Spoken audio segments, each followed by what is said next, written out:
Assalamualaikum warahmatullahi wabarakatuh. Berjumpa lagi dengan hutan Sumatera Barat, dan juga hari ini kita mau mengikat burung nih kawan-kawan. Dan juga kita mau tes suara burung yang sering kita gunakan, dan juga kita membuktikan hari ini mengikat di di sawah. Mudah-mudahan aja kita bisa dapat nanti. Oke. Dan juga ini cuma kita tes suara andalan kita nih kawan-kawan. Dan sekarang kita mau memikat di dekat sawah nih. Mudah-mudahan aja nanti ada burung yang mau turun. Oke, kita lanjut aja buat mikat.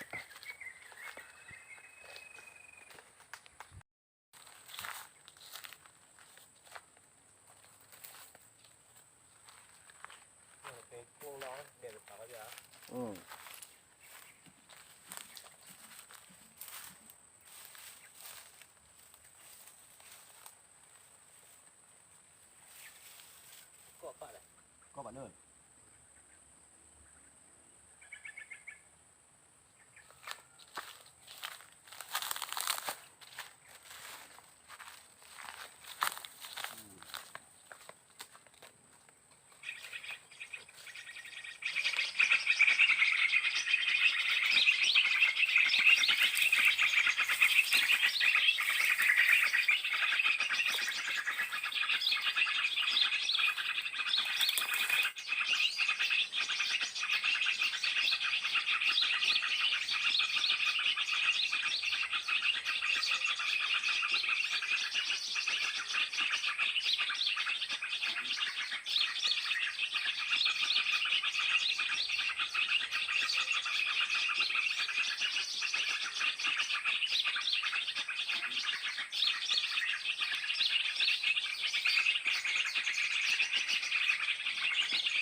No.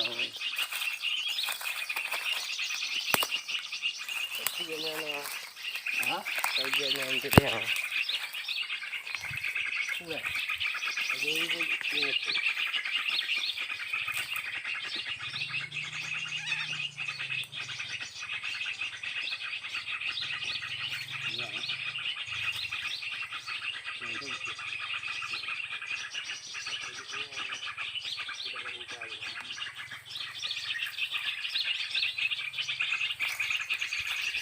Kawan-kawan,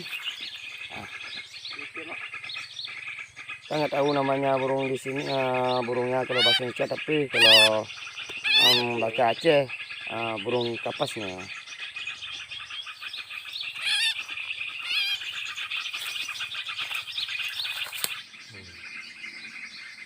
Kawan, ini terpaksa kita bawa pulang karena dia udah terlalu banyak nih kena ya kan.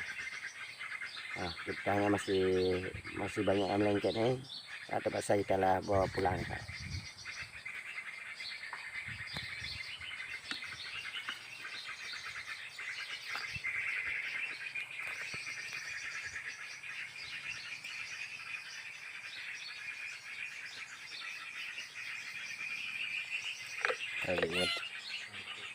Oke yuk.